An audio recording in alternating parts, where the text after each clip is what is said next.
bahwa TNI dilemahkan dengan undang-undang dan Indonesia juga akan dihancurkan melalui undang-undang. Kan ini ada sejarahnya, bagaimana TNI ini supaya diatur dengan undang-undang. Jadi tidak serta-merta atur dengan undang-undang, tidak. Kan tidak seperti begitu. Presiden, nah, presiden memegang kekuasaan tertinggi di negara Indonesia ini kenapa? Karena presiden itu dipilih oleh rakyat. Jadi legitimasi rakyat itu ada di presiden, bukan ada di militer. Memilih dia, memberikan kewenangan kita kepada presiden. Pak, silakan Bapak yang memerintah. Bukan kepada militer, bukan kepada panglima, tidak. Kenapa TNI kemudian diatur undang-undang? Nah, karena pengalaman bagaimana presiden ini, karena tentara ini dia yang pilih, akhirnya dimainkanlah untuk kepentingan presiden untuk mempertahankan tampuk pimpinannya kan. Ya kayak ayam sama telur, mana duluan? Ya hari ini bisa ayam, besok bisa telur, ya terus aja gitu. Tapi kalau dalam ilmu intelijen itu semakin banyak undang-undang, bukan semakin banyak doktrin. Kenapa? Karena doktrin itu gampang berubah.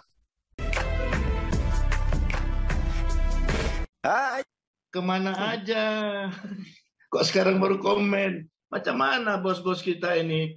Gaspol, gubrak, oh lala bebe.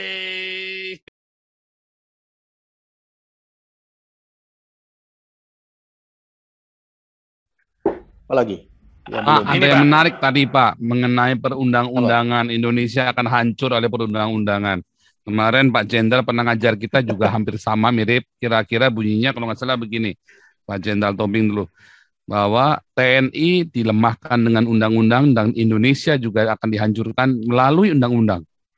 Begini. Jadi waktu itu Pak Jenderal sempat bilang, ya doktrin dilawan dengan doktrin, undang-undang dilawan dengan undang-undang. Jadi gini Pak, mengapa? Nah, memang kita harus bertanya, mengapa sih TNI itu diatur dengan undang-undang? Bukan dilemahkan, bukan. Tentunya ada sejarahnya, Pak. Kan ini ada sejarahnya, bagaimana TNI ini supaya diatur dengan undang-undang. Jadi tidak serta-merta atur dengan undang-undang, tidak. Kan tidak seperti begitu. Nah, tadi kan Pak Tobing juga bilang bahwa TNI ini kan alat negara, jadi jangan sampai bisa dipakai oleh kekuatan politik. Nah, kekuatan politik mana? Nah, begini, kekuatan politik tertinggi di negara ini siapa? Presiden. Nah, presiden memegang kekuasaan tertinggi di negara Indonesia ini kenapa? Karena presiden itu dipilih oleh rakyat. Jadi legitimasi rakyat itu ada di presiden, bukan ada di militer. Nah, itu harus diingat. Bahwa presiden, dia adalah tertinggi, kepala pemerintah, kepala negara. Kenapa? Karena kita ini, rakyat ini, memilih dia, memberikan kewenangan kita kepada presiden. Pak, silakan Bapak yang memerintah. Bukan kepada militer, bukan kepada panglima, tidak. Kepada presiden, itulah makanya disebut supremasi sipil. Tidak ada supremasi sipil dan supremasi militer. Supremasi itu didapatkan oleh seorang presiden karena rakyat yang memilih dia. Lalu baru presiden memilih kepala panglima TNI. Panglima TNI atau kepala staf angkatan. Dipilih oleh presiden. Nah, ini jangan dibolak-balik. Itu. Jadi supremasi sipil itu, kenapa supremasi sipil? Karena presiden ini orang sipil yang dipilih oleh rakyat. Bukan militer yang dipilih oleh rakyat, bukan presiden yang dipilih oleh rakyat. Itulah. Jadi coba lihat, pemilu itu untuk siapa? Memilih presiden, bukan memilih panglima TNI, bukan memilih Kasal. Nanti setelah presiden, baru dia pilih siapa yang pantas. Yang pantas ini bukan yang pantas yo, saya bilang. Bukan yang pinter. Beda yang pinter dengan yang pantas. Pinter tapi kalau tidak bisa diatur oleh presiden, ya nggak bisa dong. Nah itu. Jadi siapa yang pantas untuk jabatan ini? Karena tidak bisa jalan sendiri, karena ini presiden. Dia yang punya kualitas, punya legitimasi, diberikan kewenangan oleh rakyat adalah presiden. Baru dipilih, siapa yang dipilih ini? Ya tentunya yang pilih orang yang punya chemistry, ya jangan disalahkan kalau tidak berchemistry. Kan itu dari chemistry ini bisa dapat, tentunya ada passing grade, ada grade tertentu yang bisa dipilih. Misalkan kalau di Angkatan Laut sangat jelas, jadi Kasal itu harus dipilih dari yang berbintang 3. Nah, itu udah pasti. Kalau Angkatan Laut kita sangat jelas itu. Ada standar-standar. Nah, kalau mau dipilih kita sampaikan, Pak, ini tidak bisa karena ada hal-hal 1, 2, 3, 4. Jadi kalau Bapak mau pilih di sini, silakan. Kan itu. Jadi ada pemilihan.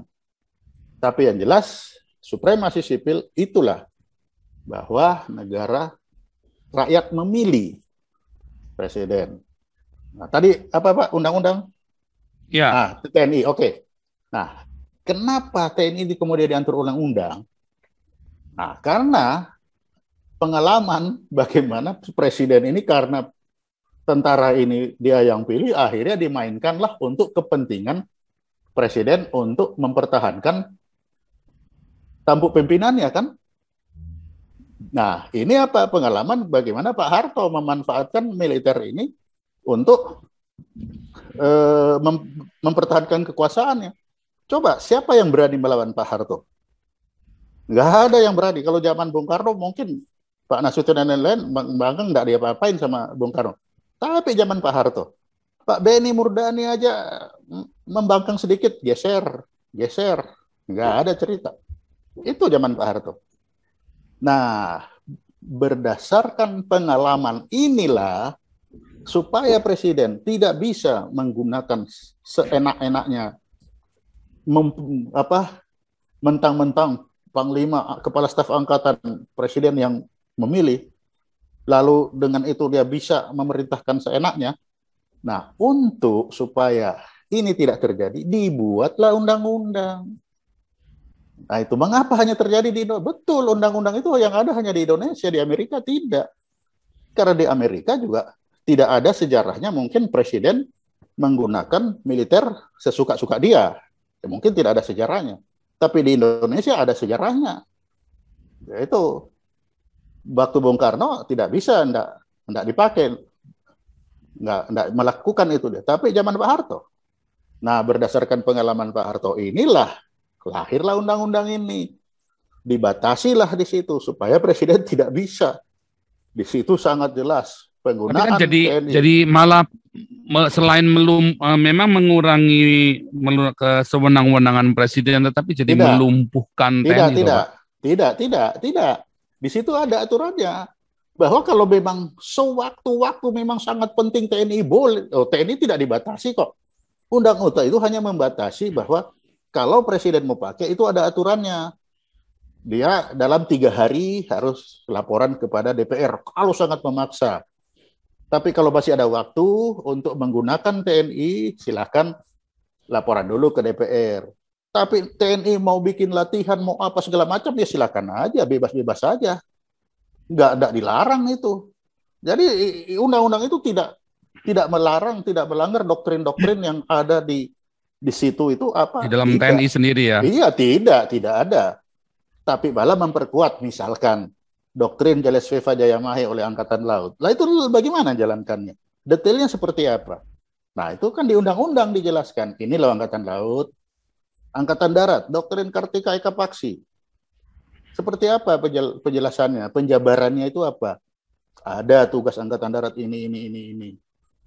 Nah, itu malah dijelaskan, didetailkan. Nah, apa yang disampaikan Pak Tobing tadi itu betul-betul doktrin-doktrin untuk pertempuran. Ya itu silakan aja. Memang kelemahan undang-undang itu memang betul. Undang-undang itu sulit dibuat, sulit dirubah. Doktrin mudah dibuat, mudah dirubah. Itu loh. Jadi mana yang benar ya tidak, itu sesuai tempatnya mau dipakai kapan. Jadi jangan dibenturkan dua itu, tidak bisa. Jadi ini undang-undang ini melemah, tidak. Nah itu. Tapi kalau kebanyakan doktrin juga pusing. Satu belum selesai sudah ganti satu belum selesai sudah ganti. Lalu gimana? Nah sama dengan undang-undang. Semakin banyak undang-undang juga semakin pusing orang. Ya kan begitu. Jadi ini tidak bisa dibenturkan. Tapi kita lihat ini diperlukan di mana. Nah itu yang disampaikan Pak Tobing tadi sekian banyak sampai nggak habis itu. Ya itu memang karena itu dipakai untuk orang, kamu ke kiri, kamu ke kanan, semua diatur. Ya diatur oleh doktrin itu. Tapi itu tidak akan diatur oleh undang-undang seperti itu. Undang-undang tidak akan mengatur seperti itu. Undang-undang mengatur ada tata cara. Ya tentunya tidak, orang yang belajar doktrin tidak akan belajar undang-undang lah. Karena itu, apa yang diatur dalam undang-undang? Karena itu hanya pokok-pokoknya saja ini. Pelaksanaannya apa? Oh begini, ini begini. Tapi tata cara bertempur, tata cara, misalkan, bagaimana kita harus dari sini kalau menduduki menara, sana, lapangan terbang. Itu harus ada, diatur. Itu oleh doktrin itu semua dibikin. Nah itu supaya tidak melenceng kemana-mana. Itu tidak diatur oleh undang-undang. Jadi antara doktrin dan undang-undang sudah punya tempatnya masing-masing. Mana yang duluan, hari ini doktrin duluan, besok undang-undang duluan, itu sudah ada. Ya kayak ayam sama telur, mana duluan? Ya hari ini bisa ayam, besok bisa telur, ya terus aja gitu. Ya sama begitu. Tinggal kapan kita mau pakai. Jadi itu tidak bisa kita pertentangkan. Jangan bilang, oh ini paling benar, oh doktrin ini benar. Tidak. Tapi kalau dalam ilmu intelijen itu semakin banyak undang-undang, bukan semakin banyak doktrin. Kenapa? Karena doktrin itu gampang berubah. Gampang berubah. Tapi semakin banyak undang-undang, itu semakin membingungkan. Kenapa? Ya, doktrin bisa, boleh dilawan. Boleh tidak dilaksanakan. Tapi undang-undang sekali jadi tidak bisa dilanggar. Dan sesama undang-undang, sesama undang-undang, ini tidak bisa saling meniadakan, tidak bisa saling bentrok. Jadi kalau antara Mendagri membuat aturan masing-masing, ini tidak ada bisa bilang, kamu salah, enggak bisa. Salah benarnya pengadilan. Itu bawa hakim. Hakim yang menentukan benar salah. Berbeda dengan di militer. Kalau di militer antara komandan kompi, ini salah, oh kamu salah, pasti kamu benar. Bisa diselesaikan situ, bisa. Kamu salah, komandan bilang, ya kamu salah, jalankan itu. Tapi kalau ini presiden pun tidak bisa bilang, oh iya dia yang benar, oh ini yang nggak bisa. Kalau dibuat sudah berdasarkan aturan perundangan, maka hasil akhir itu adalah di pengadilan. Artinya yang tadi Pak Ponto setuju dengan Pak Max Lawalata dong ya tadi ya, dengan pendapat beliau tadi ya. Yang apa itu Pak? Tentang tadi masalah COVID tadi itu, bahwa ya harus mau apapun doktrinnya, undang-undang dibikin dulu, lalu undang-undangnya dibikin doktrin. Oh iya, setelah undang-undang jadi didoktrinkan lagi dia supaya jalan. Ini beda banget sama punya iya, Pak Jenderal tadi. Ya jelas, karena itu tadi kalau Pak yang disampaikan Pak Tobing itu tidak keliru, karena itu berlaku di dalam militer, Pak. Semua itu kan militer. Tapi kalau sekarang bukannya memang harusnya begitu, Pak. Kalau semuanya mau bikin undang-undang nggak kelar-kelar kita, Pak. COVID-nya, Pak. Undang-undangnya punya banyak doktrin soalnya, Pak. Enggak, Pak. Ya tapi tetap harus ada, karena kalau tidak, misalkan coba sekarang, bagaimana kita memaksa orang itu tidak boleh jalan? Kalau tidak ada aturan, dia lawan. Contoh paling sedikit aja itu kan. Kalau kita tahan, pasti Pak Utahayan yang orang-orang hukum pasti akan ngomel, pasti akan marah. Loh, aturannya mana? Ini marah, ini marah. Ini melanggar hak asasi, iya ya. Tapi kalau itu tidak dijalankan, ya COVID ini akan jalan terus. Lah, kalau Bapak bayangkan kalau Bapak ini sebagai seorang presiden yang bertanggung jawab untuk menghilangkan COVID ini saat ini, kan presiden yang bertanggung jawab karena itu adalah kebijakan negara. Bagaimana sebagai seorang presiden itu gimana ini? Vaksin lama masih untuk herd immunity.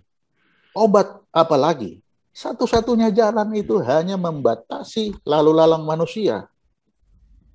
Kan hanya itu. Terima kasih. Anda telah menyimak video ini sampai selesai. Silakan tuliskan masukan atau pengalaman Anda sesuai tema video yang kami sajikan. Kami berharap masukan Anda bisa memberi edukasi sebagai bahan pertimbangan untuk membangun pola pikir positif. Kepedulian Anda sangat bermanfaat membangun generasi dalam menyikapi narasi atau sumber berita. Terima kasih.